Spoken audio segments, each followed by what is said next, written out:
श्रीराम समर्थ. भाग क्रमांक 159 159 श्रीराम.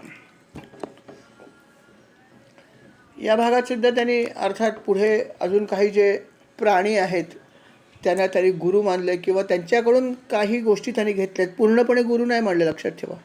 गुरु म्हणजे सद्गुरू एकच आहेत फक्त, परंतु प्रत्येक व्यक्तीकडून किंवा प्रत्येक गोष्टीकडून काही चांगले आणि वाईट गुण असतात. त्यातले आपण चांगले गुण कसे उचलायचे हे बघायचे. आणि म्हणून त्याने ह्या सगळ्या लोकांची उदाहरणं दिली. अनेक प्राणी असतील, काय पक्षी असतील, जे काय असतील ते. तसं त्याने अजूनही काही उदाहरणं आपल्याला दिलेली आहेत, ज्यामध्ये त्याने असं म्हणलं की अजगराचं पण उदाहरण दिलं होतं की अजगराचं काय वैशिष्ट्य असतं. तर अजगर हा नेहमी आळशी आहे आणि तो जे काय मिळवतो तो फार प्रयत्न न करताच त्याला मिळत असतात या गोष्टी. अर्थात नाही मिळाले तरी पण तो तसाच राहतो. अर्थात आळस करणं ही चुकीची गोष्ट आहे. म्हणजे त्यातून काय घ्यायचा हा महत्त्वाचा भाग आहे. तुम्ही म्हणाल की अजगरचा विषयी जर समजा भागवत म्हणतं की आदर्श ठेवा, त्यांनी असं म्हटलेलं नाही आहे. त्यांनी सांगितलं की त्यातली नेमकी कुठली गोष्ट घ्यायची नाही हे लक्षात ठेवा आणि कुठल्या घ्यायच्या हे आपण लक्षात ठेवा. दोन्ही गोष्टीमध्ये सगळ्या गोष्टी त्याच्यामध्ये आहेत, चांगल्या आणि वाईट. आपण काय घ्यायचं आहे महत्त्वाचं. अजगराचं उदाहरण दिलं, मग तुम्ही म्हणाल की सुस्त पडा का नाही. आपण व्यस्त राहायला पाहिजे, सुस्त होता कामा नये, परंतु काही बाबतीत त्याचा आदर्श घ्यावा. खूप व्यस्तता नाही, अजगराचं वैशिष्ट्य ते नाही आहे. अजगराचं वैशिष्ट्य की तो सुस्तपणे एका जागी पडून राहतो.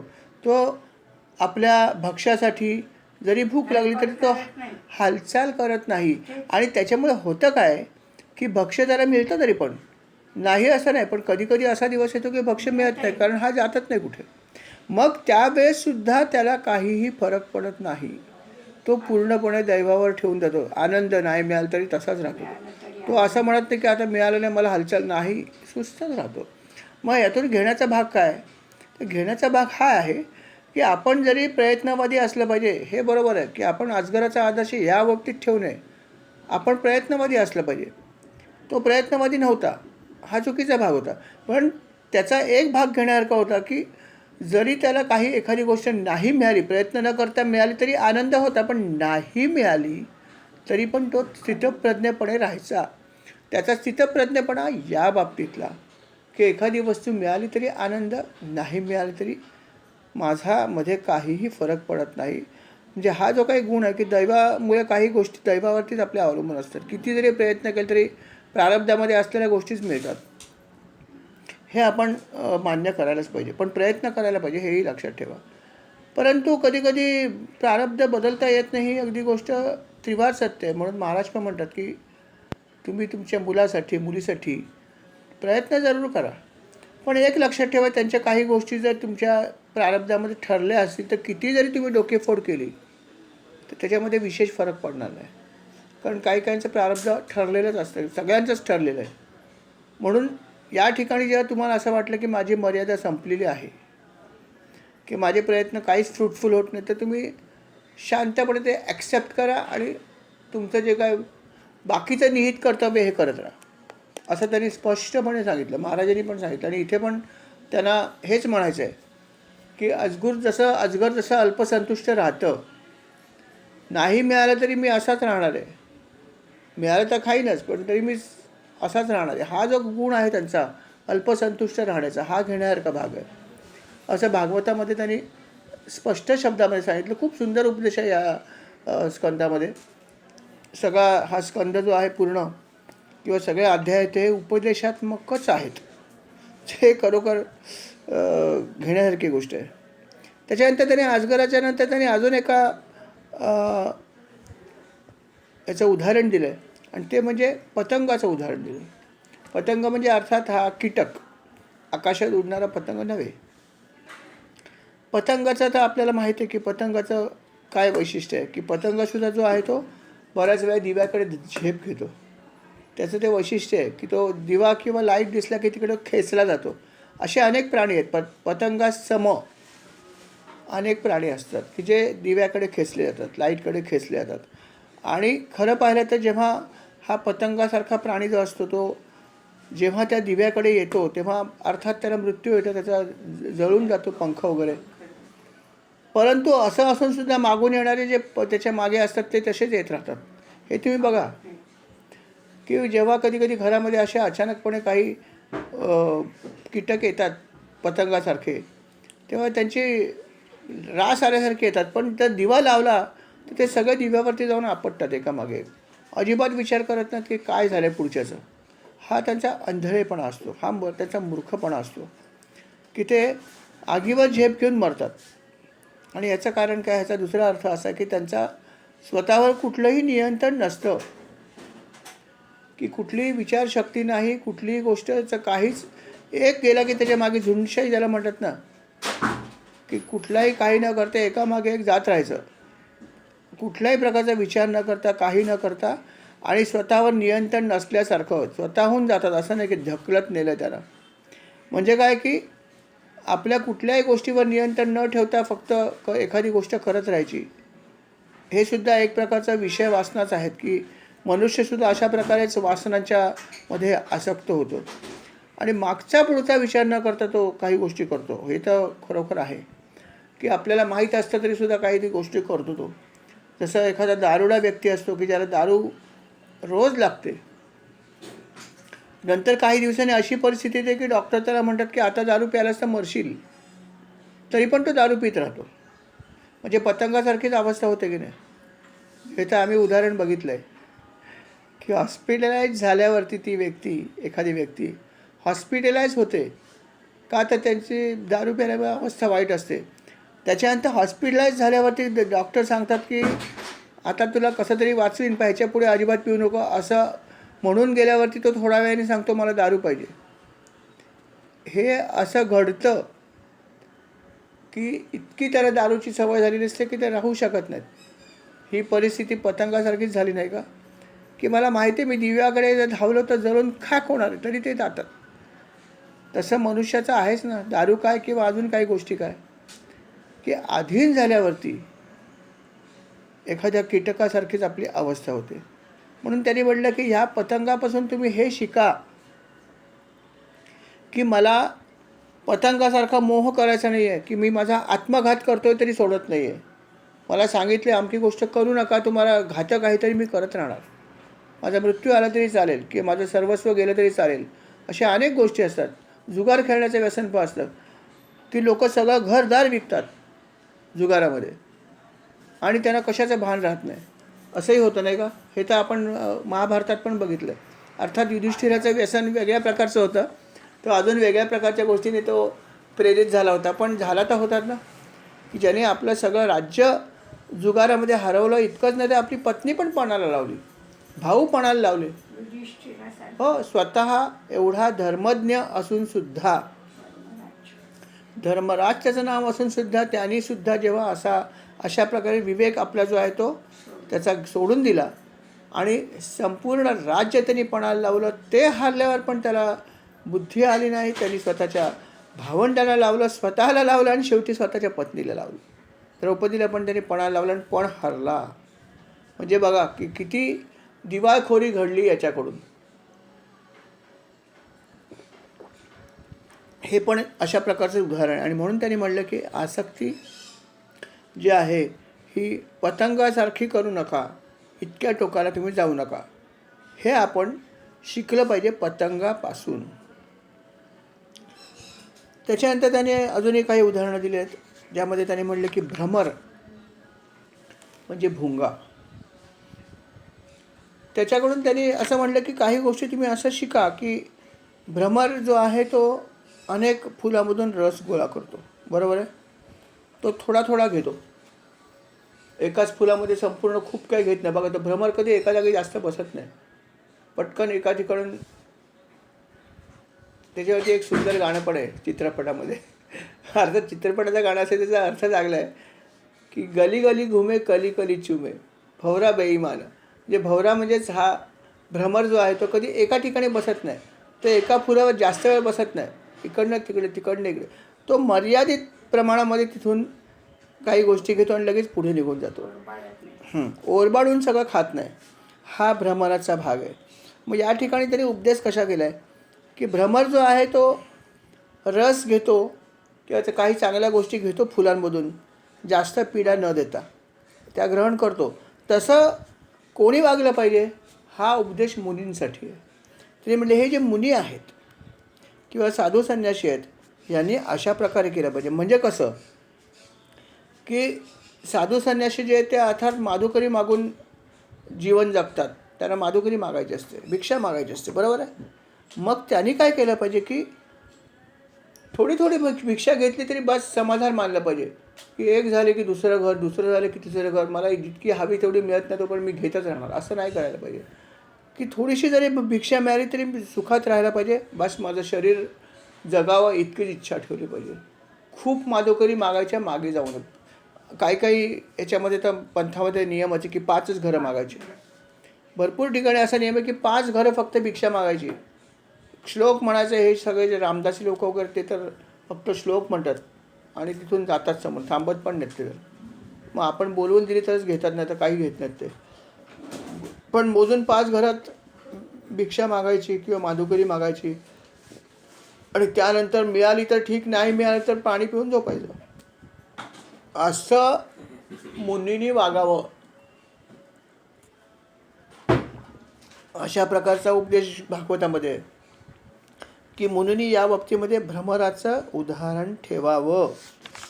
इतकंच नव्हे तर त्याने पुढे जाऊन अजून हेही सांगितलं की समजा एखाद्या घरी भिक्षा मागितली, समजा पहिलं दुसरंच घर आहे, 5 घरं तर आपण मागू शकतो संन्याशाला, असं नियम आहे. समजा दुसऱ्या घरातच त्या संन्याशाला 5 भाकऱ्या मिळाल्या, पहिल्या घरात समजा नाही मिळाली, दुसऱ्या घरात 5 भाकऱ्या मिळाल्या, तर त्यांनी काय करावं? 5 भाकऱ्या घेऊ नये. मला किती भाकऱ्या लागतात? समजा मला एका वेळेस 2 भाकऱ्या लागत असे 2 घ्यावेत, बाकीच्या 3 घेऊ नयेत. कदाचित तुम्ही असं म्हणाल की मी दुपारी भिक्षा मागतोय, संध्याकाळी काहीतरी लागणारच आहे ना, मग 5 दिल्या तर काय हरकत आहे? मी सकाळी 2 खाईन किंवा 2.5 खाईन, उरलेला 2.5 संध्याकाळी खाईन, असंही नाही करायचं. त्यांचं म्हणणं की तुम्हाला 2 पाहिजेत ना, 2पेक्षा जास्त आलं तर घेऊ नका.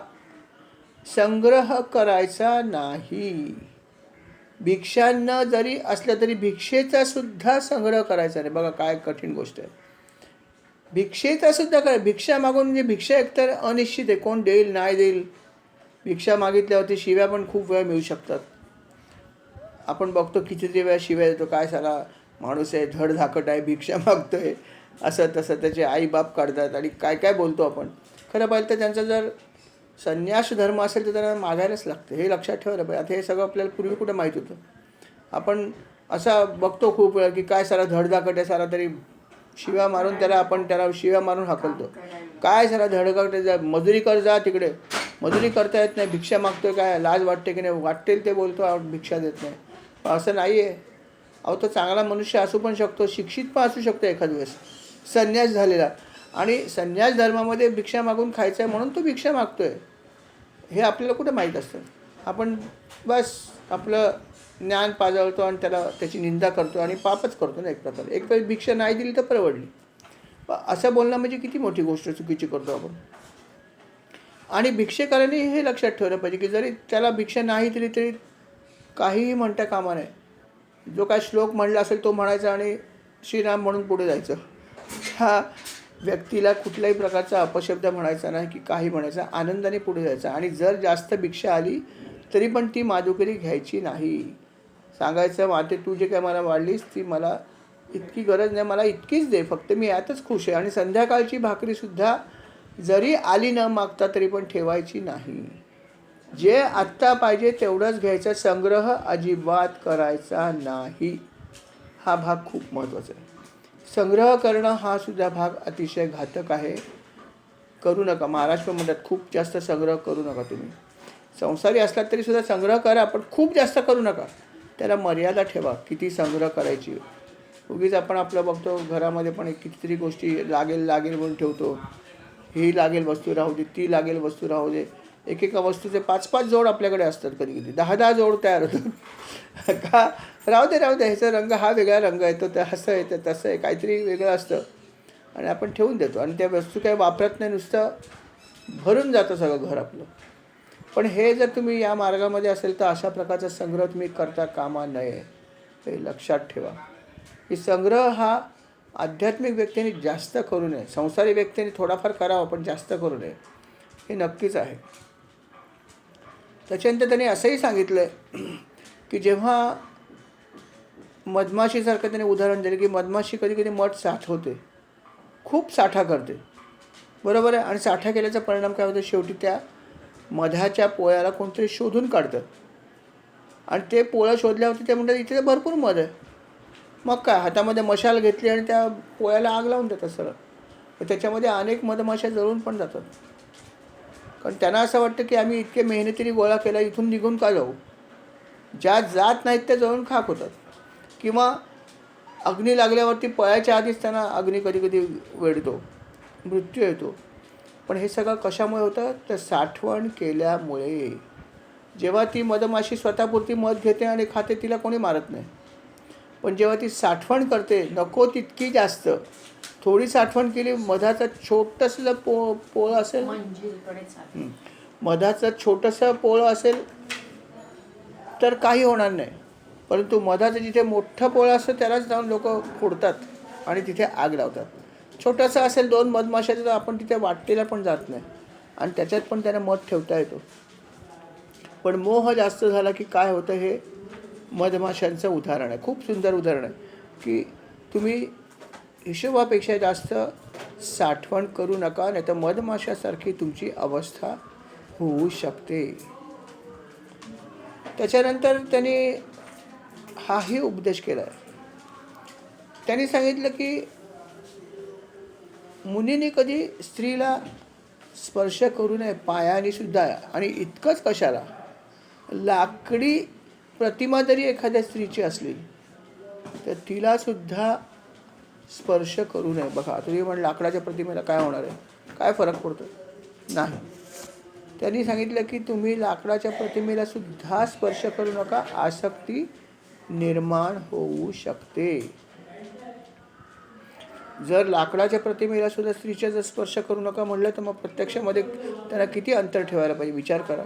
आणि प्रत्यक्षामध्ये साधू जे असतात साधारणपणे अंतर ठेवतात सुद्धा, कारण त्यांना संन्यास धर्मामध्ये असं सांगितलेलं आहे की तुम्ही जे आहे ते अशा प्रकारे अंतर ठेवायला पाहिजे, अशा गोष्टीपासून लांब राहायला पाहिजे, असं त्यांनी स्पष्ट लिहिलेलं आहे. आणि म्हणून साधू जे आहेत ते स्त्रियांपासून खूप लांब राहतात, कारण आसक्ती निर्माण होऊ शकते. अर्थात हे त्यांनी जे सांगितले ते फक्त साधूंसाठी किंवा संन्याशांसाठी सांगितलं, लक्षात ठेवा. गृहस्थाश्रमी लोकांसाठी असं काहीतरी सांगितलं नाही, कारण गृहस्थाश्रमी लोकांचा हा सहवास येणारच पुरुष आणि स्त्रियांचा. वेगवेगळ्या ठिकाणी आपण काम करतो, वेगवेगळ्या ठिकाणी आपण जातो, त्यामुळे स्त्री पुरुष हे एकमेकाला भेटणारच आणि त्यांचं असं हे होणारच. त्यात काही इतकं हे नाही आहे. संसारी पुरुषाला हे काही अंशी नक्कीच चालू शकतं. अशा प्रकारे वाईट टाकल्यासारखं आपल्याला वागायची गरज नाही आहे. परंतु साधू संन्यासी आहेत, त्यांनी मात्र या बाबतीत खूप सावध राहायला पाहिजे, असं त्यांनी सांगितलं की अन्यथा जर तुमचा कधी मोह जर तुम्हाला निर्माण झाला तर तुमचा घात झाला, हे लक्षात ठेवा. आत्मघातच झाला. कारण संन्याशांनी जर असं केलं तर त्याचा संन्यास धर्म संपला, त्याला प्रचंड पाप लागतं. आणि म्हणून संन्याशाचे नियम जास्त कडक आहेत की तुम्ही स्त्रीकडे बघूसुद्धा नका, काहीच करू नका, असं त्यांनी उपदेश केला आहे संन्याशांना किंवा मुनींसाठी.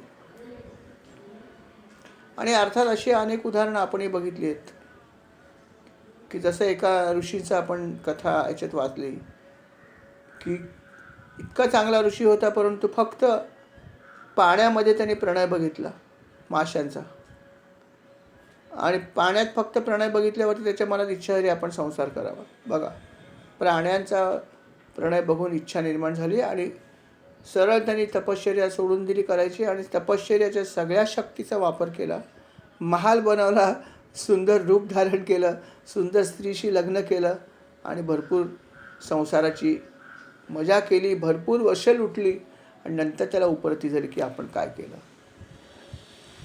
आणि मग अर्थात त्याने परत तो मागे गेला. परंतु नंतर तो म्हणाला की मागे चाललो आहे बरोबर, पण मी किती गोष्टी घालवल्या, माझं इतकं तपस्सामर्थ्य मी मिळवलं होतं, ते सगळं वाया गेलं ना. ते कुठे वापरलं तर संसारासाठी. मस्त मोठं घर तयार केलं, तपसामर्थ्य वापरलं, घरात संपत्ती आणली, तपसामर्थ्य वापरलं, विहार करायसाठी सुंदर असं विमान तयार केलं, तपसामर्थ्य वापरलं, देवाची आराधना सोडून दिली आणि स्त्रीच्या मागे लागला, संसार केला. पण हे सगळं त्यांनी करताना त्याला लक्षात नाही आलं. नंतर त्याला लक्षात आलं की मी काय केलं. आणि त्याचं कारण काय, तर फक्त एका माशाचा प्रणय बघितला.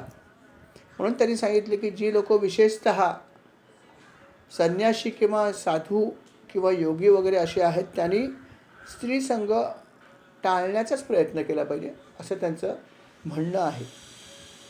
आणि त्याच्यासाठी त्यांनी अनेक उदाहरणं दिली.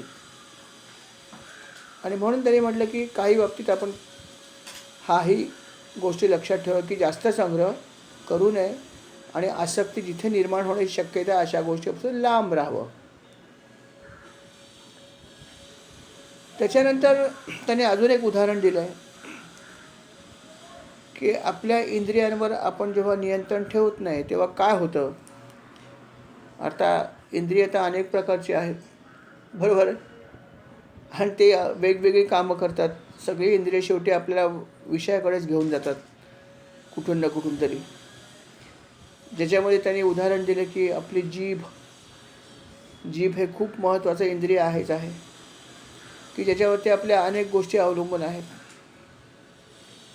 विशेषतः खाण्याचा प्रकार सगळा तो जिभेवरच अवलंबून आहे. बोलण्याचा प्रकार जिभेवरच अवलंबून आहे. आणि म्हणून महाराज पण म्हणतात की ज्याने जिभेला जिंकलं त्याने अर्धा अध्यात्म जिंकला. कारण खूप महत्त्वाचा अवयव जो आहे तो जीभ आहे. भागवतामध्ये पण त्यांनी तेच म्हणलं आहे की जिभेवर जर तुम्ही नियंत्रण नाही ठेवलं तर जोपर्यंत समजा तुम्ही सगळ्या इंद्रियावर समजा तुम्ही नियंत्रण मिळवलं पण जिभेवर नाही मिळवलं तरीसुद्धा तुम्ही जितेंद्रिय हा शब्द तुम्हाला लागू होत नाही. कारण सर्वात महत्त्वाची जीभ आहे असं त्यांनी म्हटलं. आणि त्यांनी उदाहरण दिलं की जर तुम्ही जिभेला नाही जिंकलं तर काय होऊ शकतं. उदाहरण दिलं एक, अर्थात त्याने उदाहरण दिलं माशाचं उदाहरण दिलं की मासा जो असतो तो जाळ्यामध्ये कसा पकडला जातो. मला सांगा काय असतं, कशामुळे. जाळ्यात मिळतो बरोबर आहे, पण बहुसंख्य वेळा गळाला काहीतरी लावलेलं पण असतं ना. जाळ्यामध्ये येण्यासाठी भक्ष्य पण काही काही जाळ्यामध्ये लावलेलं असतं की ज्याच्या वासाने तो मासा तिकडे खेचला जातो आणि तिथे गेल्यावर ते अडकतो. अगदी छोट्या प्रमाणावर जरी फिशिंग आपण बघितलं तर गळ टाकून बसतो. आपण म्हणतो, मराठीत शब्द वापरतो, काय रे गळ टाकून बसलास का. म्हणजे काय की आज ना उद्या एखादा मासा आला तरी गळाला अडकतो. म्हणून आणि हे अडकतं म्हणजे काय की जीभ, खाण्याची इच्छा. माशाला जेव्हा खाण्याची प्रचंड इच्छा होते तेव्हा तो मागचा पुढचा विचार न करता कुठे अन्न आहे, काय आहे आसपास, काही बाबा जाळं आहे का, काही गळ आहे का, कुठे मी अडकू शकेन का, हा विचार तो करत नाही. आणि तो जेव्हा जिभेला वश होतो, जिभेच्या अधीन होतो, तेव्हा तो अर्थात पकडला जातो किंवा तो अडकतो माशा आणि मग त्याला अर्थात आपले प्राण गमवावे लागतात. आणि याचं एकमेव कारण म्हणजे जिभेवर त्याचं नियंत्रण नसल्यामुळे. म्हणून त्यांनी असं म्हटलं की माशाकडून एक गोष्ट शिका की माशा जो आहे ते बहुसंख्य मासे जे आहेत ते केवळ पकडले जातात त्याचं कारण म्हणजे त्यांचं स्वतःच्या जिभेवर नियंत्रण नसल्यामुळे ते पकडले जातात. तेव्हा आपण जीभ ताब्यामध्ये ठेवली पाहिजे. मनुष्यासाठी सुद्धा जीभ ही फार महत्त्वाची आहे. आणि या जिभेवरून आपण अनेक गोष्टी ज्या आहेत त्या सेवन करत असतो. जिभेमुळे या जिभेचा वापर करून आपण अनेक नको त्या गोष्टी बोलत पण असतो. वाचेवर नियंत्रण करताना सुद्धा जिभेचंच महत्त्व आहे, नाही का. आपण मराठीत एक शब्द एक वाक्य पण म्हणतो, उचलली जीभ लावली टाळ्याला. म्हणजे काय, एकदा बोलायला सुरुवात केली होती मागचा पुढचा कुठलाही विचार करत नाही. आव देखाना ताव, टकळी सुरू. आपण म्हणतो सुद्धा कधी की ही व्यक्ती आली की आता आपल्याला बोलायची गरज नाही, फक्त ऐकत राहायचं, श्रवण भक्ती करायची. अर्थात तो काय सांगेल तो भाग माहीत नाही, श्रवण भक्ती करायला हरकत नाही, परंतु तो श्रवण करण्यासारखं काय सांगतो हा महत्त्वाचा भाग आहे. नको त्या गोष्टी सांगितल्या तर आपलं जे आहे ते सगळं अध्यात्म जे आहे त्याचं वाटोळं व्हायचं. इथेही संयम ठेवला पाहिजे की गावच्या गप्पा जर करत असेल, नको त्या सगळ्या सांगत असतील गोष्टी, तर तिथे आपणही संयम ठेवला पाहिजे की अशा व्यक्तीपासून लांब राहायला पाहिजे. कारण ज्या गोष्टीची आपल्याला गरज नाही त्या गोष्टी जर आपण ऐकल्या तरीसुद्धा आपल्या मनामध्ये अनेक विषय निर्माण होतात. आणि म्हणून बुरा मत सुनो जे म्हणतात ते हे आहे की कागाळ्या कोणाच्या काही गॉसिपिंग अजिबात ऐकू नका. न विचारता सांगितलं तरी ऐकू नका, पण तुम्ही ऐकता म्हणून ती सांगते हे लक्षात ठेवा. तिला एंटरटेन जर तुम्ही नाही केलं त्या व्यक्तीला तरी नेक्स्ट टाईम येणारच नाही. ते काय ऐकत नाही, कोण आपला फायदा काय जाऊन सांगायला, असंही होऊ शकतं. पण त्याच्यासाठी आपल्याला संयम ठेवायला पाहिजे आपल्या कानावरती, की मला नको त्या गोष्टी ऐकायच्या नाहीत. मला बाबा कानाला मला जे ऐकू येतं हे काय फार चांगलं नाही आहे, त्या व्यक्तीला टाळलं पाहिजे आपण. त्याच्यासाठी संयम पाहिजे. सगळा हा संयमाचाच भाग आहे सगळा. जिभेवर संयम त्याच्या नाही आहे, पण तुमच्या कानावर संयम तुम्हाला ठेवता येतो ना. मग तुम्ही तो संयमाचा वापर करा ना. तुम्हाला ऐकावं वाटतं तर मग तुम्ही थांबवता त्याला. चहा घे, पाणी घे, अजून 4 गप्पा ऐकू म्हणतो. मग हा दोष त्याचा नाही आहे, दोष आपला आहे की आपण त्याला एंटरटेन करतो, हा आपला दोष आहे. आणि या ठिकाणी सुद्धा आपला अर्थात संयम नसल्यामुळे हे घडतं. म्हणून त्यांनी असं म्हटलं की संयम जो आहे तो न ठेवला तर माशाची जशी अवस्था झाली तशी जिभेवर नियंत्रण न ठेवल्याने आपली पण वाईट अवस्था होते. सुंदर उदाहरण दिलं त्याने खरोखर. पुढे अजून एक उदाहरण दिलं, पिंगला वेश्येचं उदाहरण दिलं. त्यांनी असं म्हणलं की एक विदेहनगर जे होतं, या नगरामध्ये पिंगला नावाची एक वेश्या राहत होती. आणि ते म्हणाले की मी हिच्याकडून पण बऱ्याच गोष्टी शिकलो आहे. की वेश्येचं काम काय, अर्थात 2 कामं, एक म्हणजे शरीराची विक्री करणं आणि पैसे कमवणं. हे 2च गोष्टी तिच्याकडे असतात. आणि त्याच्यासाठी ती अर्थात वेगवेगळे प्रयत्न करते. त्यांनी म्हटलंच की ही पिंगला जी वेश्या होती ती पण असंच करायची. रात्रीच्या वेळेस नटून थटून उभी राहायची आणि आपल्या घराच्या जवळून जाणाऱ्या एखाद्या पुरुषाला ती भुरळ पाडण्याचा प्रयत्न करायची. आणि जो कोणी तिच्या सौंदर्याकडे बघून भुलायचा तो तिच्या नादी लागायचा. अशा प्रकारे पिंगला वेश्येने हे केलं होतं. आणि तिला त्याचं यश पण मिळालं होतं. अर्थात काही तिला अशी गिरायकं मिळाली असेल की जी धनवान होती आणि त्यांना चटक लागली होती तिची.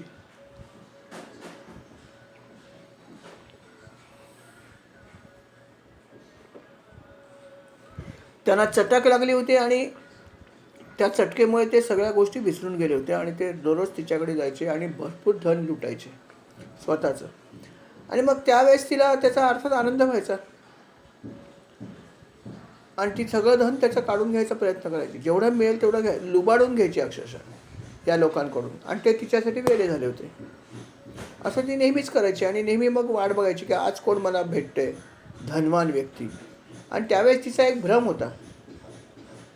तिला असं म्हणायचं की माझं सौंदर्य जे आहे ते खूप अनुपम आहे वगैरे वगैरे, फार अनुपम सौंदर्य आहे आणि मला हे असं नेहमीच होत राहणार असं तिने गृहीत धरलं होतं. पण असं नसतं ना, शेवटी तारुण्याला सुद्धा आहुती लागतेच ना.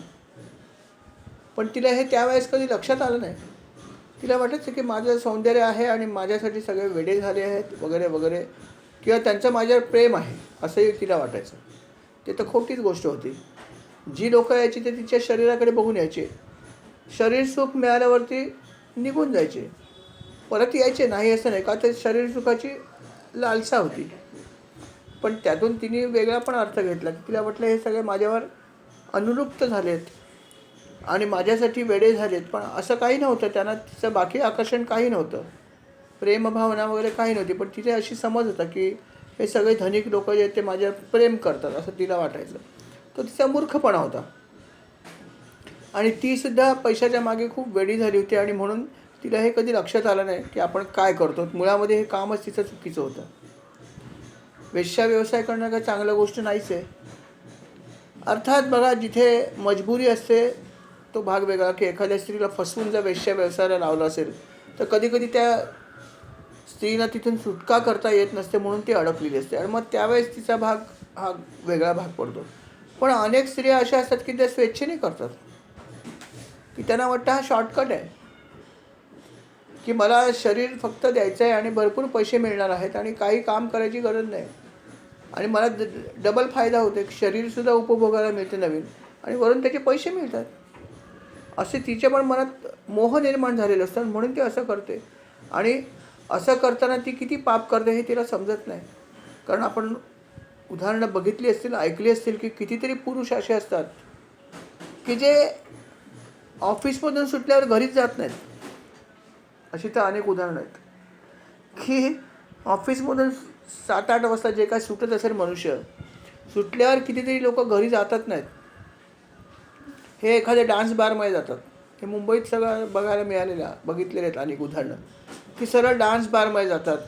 मग तिथे डान्स बारमध्ये बसतात, दारू पितात. अर्थात डान्स बारमध्ये गेल्यावर ते सगळ्या जे कोणी गणिकात असतात त्या एक प्रकारच्या त्या स्त्रिया त्यांना दारू पाजतात, भरपूर काही त्यांच्याशी खेळ खेळतात आणि पैसे घेतात, लुबाडतातच त्यांना. आणि त्यांना हे काही समजत नाही कारण त्यांच्या मनामध्ये मोह असतो आणि मग घरी रात्री अपरात्री जाणार. पण अशा प्रकारे त्या भरपूर त्यांना लुटतात आणि त्यांचा संसार उद्ध्वस्त करतात त्या पुरुषाचा. दोन्हीकडे पाप आहे.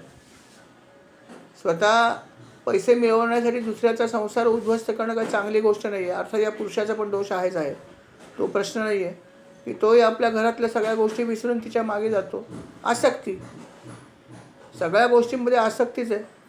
आणि म्हणून त्यांनी सांगितलं की पिंगला जी होती ही पण अशीच होती की तिला असं वाटायचं की सगळे माझ्यासाठी येत आहेत, माझ्यावर त्यांचं प्रेम आहे म्हणून हे धनिक सगळे एवढ्या मोठ्या मोठ्या धनाच्या पिशव्या घेऊन येतात. पण असं नव्हतं. तिचं सौंदर्य किंवा तिचं तारुण्य जे होतं त्याच्याकडे ते थोडेसे मोहित झाले होते म्हणून तिच्याकडे येत होते. परंतु यथावकाश असं तिने बराच दिवस व्यवसाय केला, पण नंतर यथावकाश जेव्हा तिचं तारुण्य कमी झालं त्याच्यानंतर तिच्याकडे ते सगळे धनिक लोक जे पूर्वी यायचे ते यायचे बंद झाले आणि ती त्यांची वाट बघायची. कारण तिची अशी भ्रामक कल्पना होती की हे माझ्यावर प्रेम करतायत.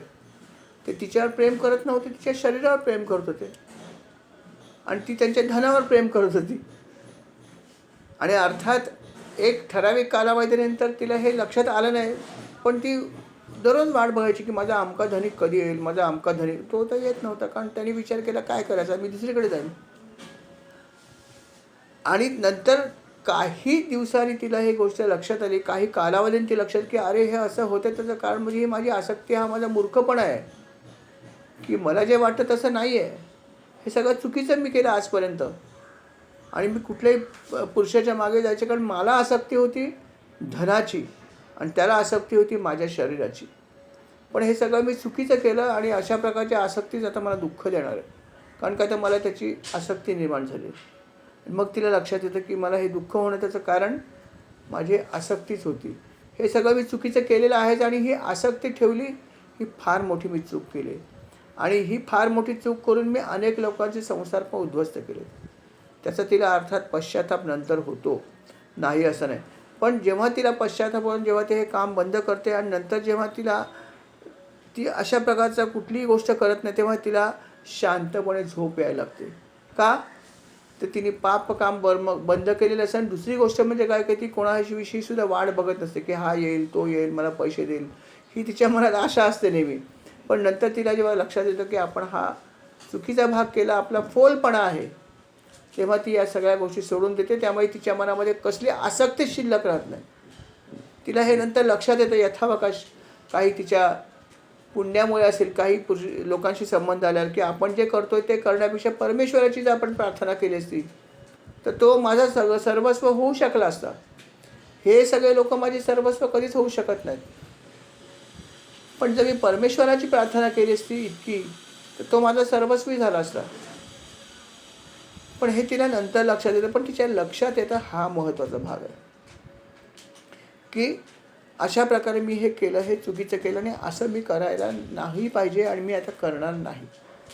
आणि मग ती या सगळ्या गोष्टींचा त्याग करते आणि तिला तेव्हा लक्षात पण येतं की जर आपण परमेश्वराची प्रार्थना केली असती, परमेश्वराला जवळ केलं असतं तर आपल्याला कशाचीच गरज लागली नसती. परमेश्वर ही अशी गोष्ट आहे की तो जर मिळाला तर तुम्हाला इतर कुठल्या गोष्टीची आसक्ती निर्माण होणारच नाही.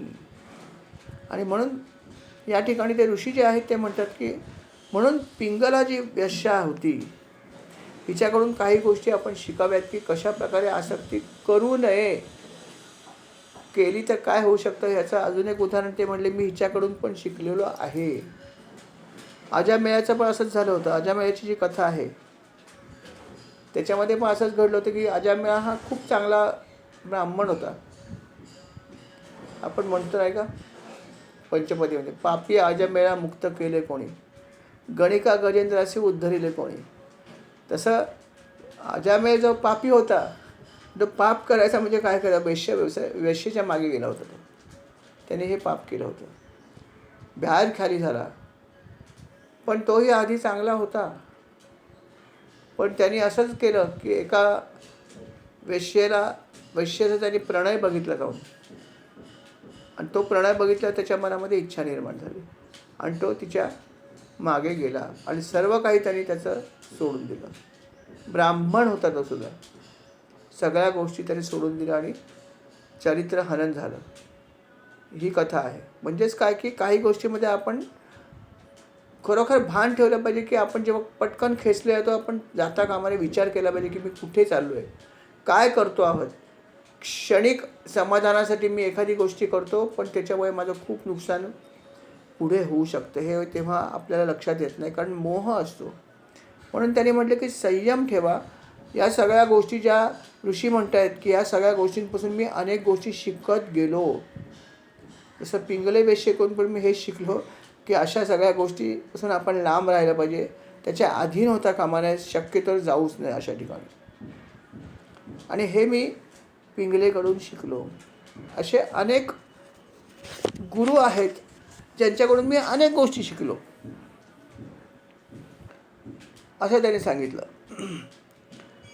एकंदर त्यांनी 24 जे गुरु आहेत ते 24 गुरूंची त्यांनी उदाहरणं दिली. 24 प्रकारच्या गोष्टी त्यांनी सांगितल्या. त्यांनी मुनींना आणखीन काही उपदेश केला आहे की त्यांनी असं सांगितलं की मुनी जे आहेत ते मुनींनी अर्थात नेहमी एकट्याने राहावं. एकट्याने राहावं आणि एका ठिकाणी जास्त राहू नये. मुनींचा सगळा भाग खरंच कठीण आहे. आपल्याला तर कंपनी लागते सगळ्या ठिकाणी, पण त्यांनी सांगितलं की मुनीने एकट्याने राहावं, कोणीही त्याच्याबरोबर असू नये. राहण्याची जागा आहे तिच्याविषयी आसक्ती निर्माण होऊ नये, म्हणून एका जागी जास्त राहायचं नाही. त्यांना मर्यादा दिली, किती दिवस राहायचं, 3 दिवस. 3 दिवसाच्या वर एका जागी राहायचं नाही, कारण आसक्ती निर्माण होते. म्हणून ती जागा सोडून दुसरीकडे निघून जायचं. शक्य तर गावाच्या बाहेरच राहा. आणि ते सुद्धा त्यांनी सांगितलं मंदिरात राहा. साधू संन्यासी जे आहेत ना, ते मंदिरातच उतरतात खरे असतील तर. ऑफकोर्स माधुकरी मागायची अशा प्रकारे, आसक्ती न ठेवता, मिळेल नाही मिळेल माहीत नाही, आणि मग मंदिरात येऊन झोपायचं. जे काय मिळेल त्याच्यातून जे काय बनेल ते बनवा आणि देवाचं नाव घ्या. नाही मिळालं तर पाणी पिऊन झोपा. आणि मंदिर, गावामध्ये मंदिरं असतातच, आणि गावाच्या बाहेर शक्यतो गावाच्या आतमधलं मंदिर घेऊ नका. गावाच्या बाहेर बहुसंख्य वेळा मंदिर असतंच, शंकराचं मंदिर वगैरे एखादं असतं, तर मग अशा ठिकाणी तुम्ही वस्ती करा. त्या मंदिरात काय व्यवस्था आहे हा काय भाग बघण्याचा नाहीच आहे. जितकी अव्यवस्था तितकं तर तुमच्यासाठी चांगलं संन्यासासाठी. आणि मग तिथे राहा, ते पण फक्त 3च दिवस राहा. कारण गावातल्या लोकांशी जर तुमची ओळख झाली तर तुम्हाला भिक्षा पण भरपूर मिळेल. अरे हा चांगला साधू आहे, वाटत बघतील लोक, भरपूर भिक्षा देतील. मग हे पण नको व्हायला. मग तुमची त्याची ओळख होते. ओळख झाली की आसक्ती निर्माण झाली, प्रेम निर्माण झालं नाही पाहिजे. अर्थात हा उपदेश साधूंसाठी, हे लक्षात ठेवा. याची गल्लत करू नका. आपल्याला संसारी लोकांना हा नियम नाही आहे, असा काही नाही आहे. आपण तर किंबहुना अशा प्रकारे आपल्याला काही घाबरायची गरज नाही. कारण असंही कधी कधी होऊ शकतं की तुम्ही म्हणाल आम्ही सत्संगाला येतो, आमच्या खूप ओळखी होतात, मग आसक्ती होते का? नाही. सत्संगामध्ये या असं सांगितलं आहे. तिथे 4 लोकांशी तुमची ओळख होईल, होऊ द्या, पण यांच्या संघाने तुमचा अध्यात्म मार्गात प्रगती होणार, हेही लक्षात ठेवा. कधी कधी लोक अशी गल्लत करतात की नाही नाही नाही आसक्ती वाढू नये म्हणून जाऊच नाही. नाही, असंही नाही आहे. तो उपदेश मुनींसाठी आहे. आपल्याला किंबहुना संसार करत करतच हे सगळं करायचं आहे. आणि म्हणून आपल्याला तर त्यांनी सांगितलं की तुम्ही सत्संग करा, करू नका असं नाही, करा असं सांगितलं. Must, you should. ब्रह्मानंद महाराजांनी स्पष्ट सांगितलं आहे की सत्संग तुम्ही पहिला करा. जर तुम्हाला आध्यात्मिक प्रगती करायची आहे तर जिथे कुठे सत्संग असेल जेव्हा केव्हा तुम्हाला जाता येईल जरूर जा. त्याच्यापासून जर तुम्ही लांब राहिलात तर ते तुमचं चुकीचा भाग होईल. बघा किती त्यांनी महत्त्वाचा उपदेश केला की सत्संग तुम्ही अटेंड करा, त्याला खूप महत्त्व आहे. आणि सांगणारी व्यक्ती स्वतः ब्रह्मचारी होते हे लक्षात ठेवा. असं नाही की ती संसारी होती. ते स्वतः संसारी नव्हते, ते संन्यासी होते. तरी पण त्यांनी हे सांगितलं की तुम्ही अशा प्रकारे सत्संग मात्र जरूर करा, त्याच्यामुळे तुमची प्रगती होणार. त्यातून जरी तुमची 4 साधकांशी ओळख झाली तर तो तुमच्यासाठी फायदेशीर भाग आहे, उपयोगी भाग आहे. म्हणून अशा ठिकाणी तुम्ही जरी संबंध ठेवलीत तर हरकत नाही, कारण तुम्ही असंही कोणाशी तरी ठेवणारच आहात ना. आपण संसारी लोक आहोत म्हटल्यावरती आपल्या 4 ओळखी होतातच. 4 लोकांशी संबंध आपण ठेवणारच आहोत.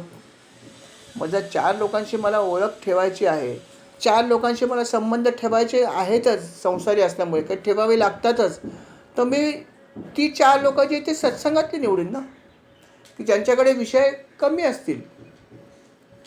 पण मी जर समजा फक्त संसारी लोकांशीच जर निवडले तर काय होईल, तुम्ही फक्त विषयामध्ये डुंबून राहाल. कारण जे लोक अध्यात्म मार्गामध्ये नाहीत त्यांच्याकडे 90% वेळा फक्त विषयच असतात, विषयाशीच निगडीत ते चर्चा करतात. पण सत्संगातले किंवा अध्यात्म मार्गातले ज्या व्यक्ती असतात त्यांचं उलटं असतं. हा आपला स्वानुभव पण आहे की जेव्हा 4 साधक एकत्र येतात तेव्हा ते फक्त आणि फक्त अध्यात्माविषयीच बोलतात ना. अरे माझा जप चांगला होत नाही, माझं अमकं असं होतं, मला अमकं करताना असं होतं, मी असं करतो, मी जे काही आपण बोलतो 90% मी तर म्हणतो की आपण ह्याच्यावरच बोलतो. फार क्वचित वेळा इतर गोष्टीत बोलतो. त्यामुळे तुम्ही अशा साधकांशी किंवा सत्संगातल्या लोकांशी संबंध जरूर ठेवा, हे स्पष्टपणे सांगितलेलं आहे. ब्रह्मानंद महाराजांनी आपल्याला स्पष्टपणे लिहिलं आहे की सत्संग केल्यामुळे तुमची 50% प्रगती होते. म्हणून सत्संग जरूर करा. म्हणून तर म्हटलं की जो जो उपदेश आहे त्याचं इंटरप्रिटेशन फार महत्त्वाचं आहे की हाऊ वी टेक इट, आपण त्याचा कशा प्रकारे अर्थ लावतो याला फार महत्त्व आहे. म्हणून अर्थ लावताना नीट अर्थ लावला पाहिजे की कशा प्रकारे काय गोष्टी केल्या. आणि हेच या अध्यायामध्ये सांगितलं आहे की तुम्ही वेगवेगळ्या गोष्टींकडून वेगवेगळ्या गोष्टी शिका. काय करू नये आणि काय करावं या दोन्हीसाठी तुम्हाला आदर्श आहे की कसं वागू नये आणि कसं वागावं. हा सगळा उपदेश तो आहे तुम्हाला समाजामध्ये अनेक लोकांकडून शिकता येईल, अनेक पशूंकडून शिकता येईल, अनेक पक्ष्यांकडून शिकता येईल. फक्त माझी दृष्टी तशी पाहिजे. जोपर्यंत मला असं वाटतं की मला सगळं ज्ञान आहे तोपर्यंत मला ज्ञान मिळणारच नाही. जेव्हा मला ह्या गोष्टीची जाणीव होईल की माझ्याकडे ज्ञानच नाही आहे, मला खूप ज्ञान मिळवायचं अजून, तर मी ह्या गोष्टी समजू शकेन.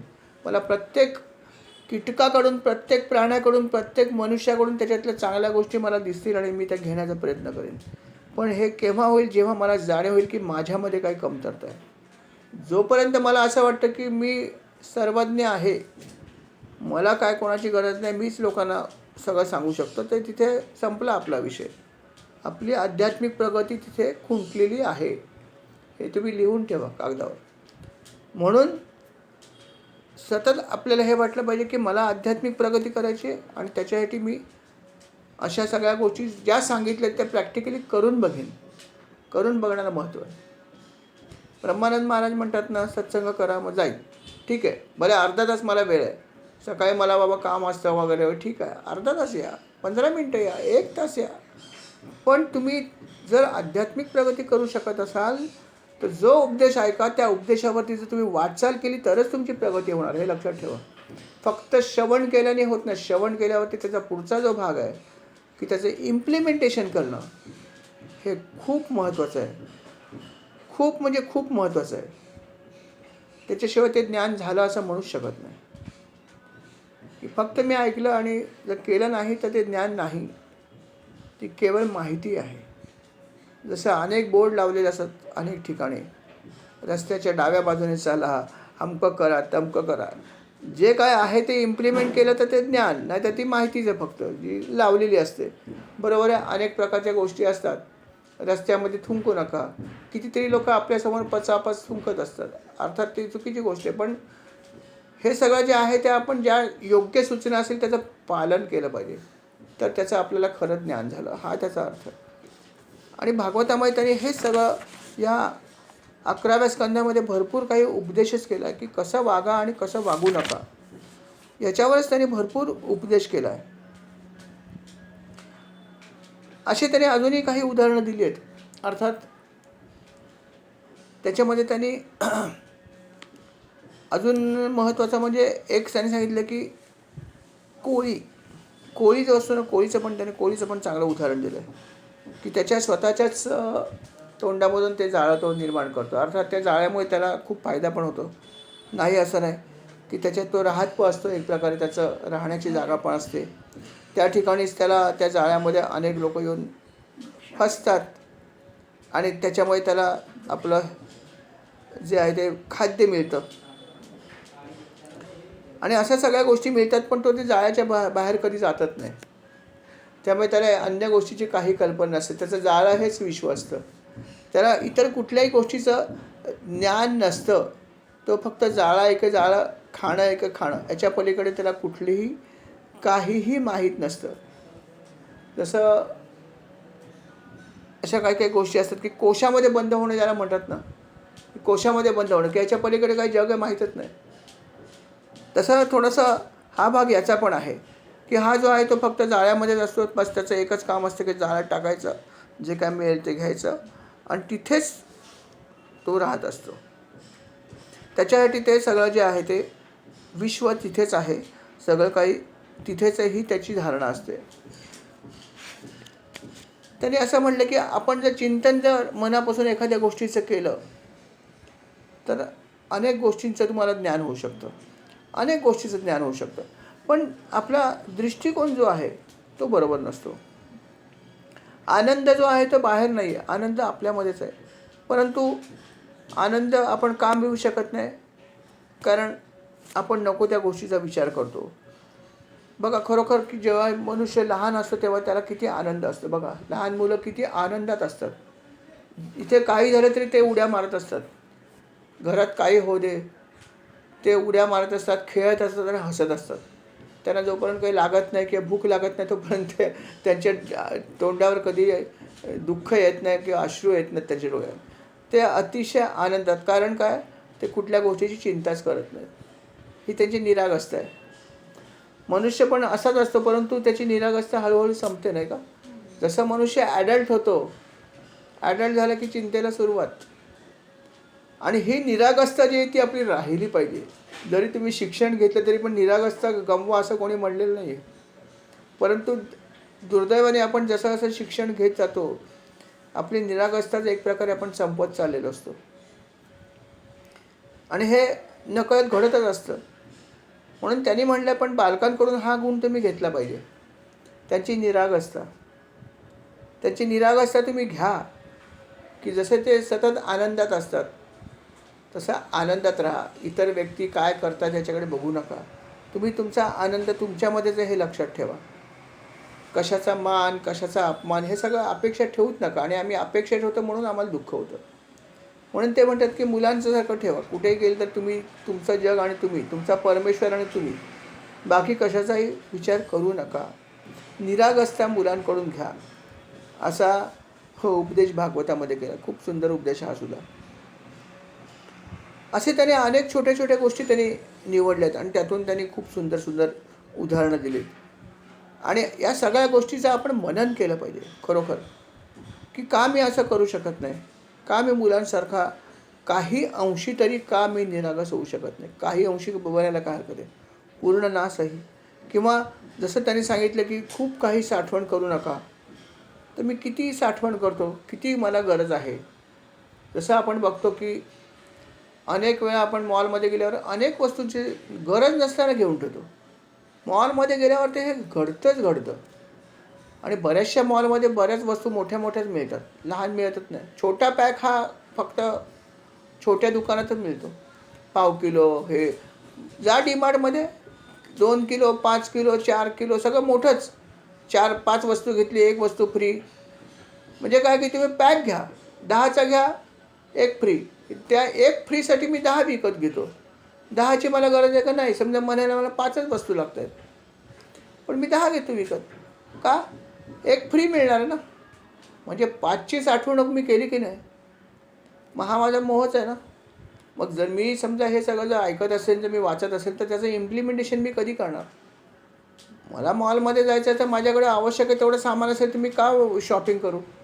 का मी पैसे कारण नसताना हाही मोहच आहे ना, तोही आपण टाळला पाहिजे. म्हणजे सुरुवात करताना आपण छोट्या छोट्या गोष्टीतून केली पाहिजे, की बाबा मी आज चाललो आहे, फेरफटका मारायला चाललो आहे, मॉलमध्ये चाललो, मी काही खरेदी करणार नाही. मला खरोखर काय गरज आहे का कशाची? आहे का? XYZ समजा वस्तू पाहिजे, ठीक आहे, तेवढी एकच वस्तू घेईन. दुसऱ्या वस्तू मी विकत घेणार नाही, फक्त बघेन. विंडो शॉपिंग जो प्रकार असतो त्याच्यामध्ये काही लोक घेत नाहीत, पण काही लोक फक्त न घेण्यासाठी जातात आणि सगळं घेऊन येतात, बघायला म्हणून जातात टाईमपासला. आणि हा आपला अनुभव म्हणून तर मॉल चालतात, की अनावश्यक गोष्टींचा साठा करायचा तर मॉलमध्ये जा.